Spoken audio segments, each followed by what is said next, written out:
Hi అండి, అందరికీ నమస్కారం. Welcome back to my channel. ఇప్పుడే అందిన వార్త అండి. ఏపీలో ఉద్యోగ పెన్షనర్లకు 25,000 కోట్ల పెండింగ్ చెల్లింపులు గురించిన తాజా సమాచారం. ఐఆర్ మరియు 12వ పీఆర్సీ చర్యలు. నేడు హామీలతో తొలి సంతకాలు గురించిన తాజా సమాచారం ఈ వీడియోలో తెలుసుకుందాము.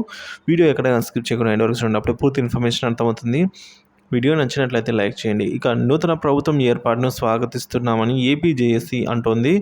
రాష్ట్రంలో నూతనంగా ఏర్పడిన ప్రభుత్వం సీఎంగా చంద్రబాబు, ఉప ముఖ్యమంత్రిగా పవన్ కళ్యాణ్ వారి నేతృత్వంలో ఏర్పాటైన నూతన ప్రభుత్వాన్ని స్వాగతిస్తూ శుభాకాంక్షలు తెలియజేస్తున్నామని ఏపీ జేఏసీ రాష్ట్ర chairman Sivareddy, secretary general Hrudayaraju బుధవారం ఒక ప్రకటనలో తెలిపారు.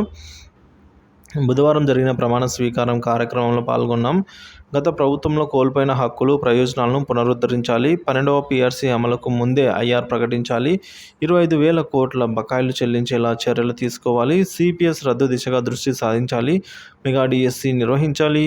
విద్యారంగాన్ని అస్తవ్యస్తం చేస్తున్న 117వ జీవో నెంబర్ని రద్దు చేయాలి.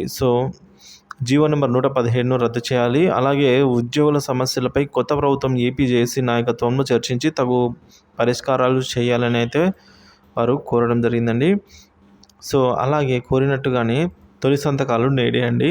సాయంత్రం ఈరోజు 4:41 సచివాలయానికి బాబు వచ్చారు. మంత్రులకు డిఎస్సి, ల్యాండ్ టైటిలింగ్ రద్దు, 4,000 రూపాయల పెన్షన్, స్కిల్ సెన్సెన్స్, అన్నా క్యాంటీన్లపై అయితే సంతకాలు చేశారు.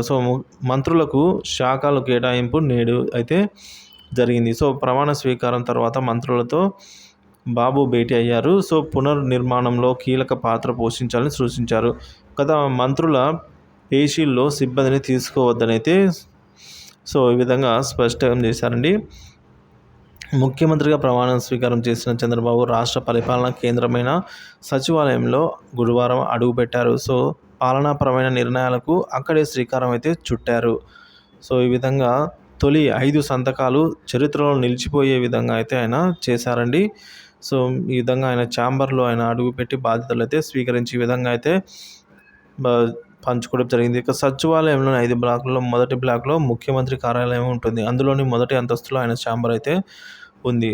ఈ విధంగా ఆయన బాధ్యతలు స్వీకరించిన తర్వాత మొదటగా మెగా డిఎస్సితోనే ప్రారంభించి మిగతా 5 ఏవైతే చరిత్రలో నిలిచిపోయే 5 సంతకాలు అయితే చేశారు. ఉద్యోగులకు సంబంధించి త్వరితగతిన ఈ 25,000 కోట్ల పెండింగ్ బకాయిలు, అలాగే ఐఆర్ మరియు 12వ పీఆర్సీ అమలు అనేది త్వరలోనే జరుగుతుందని అయితే కనిపిస్తోంది. వీడియో నచ్చితే లైక్ చేయండి. Thank you for watching this video.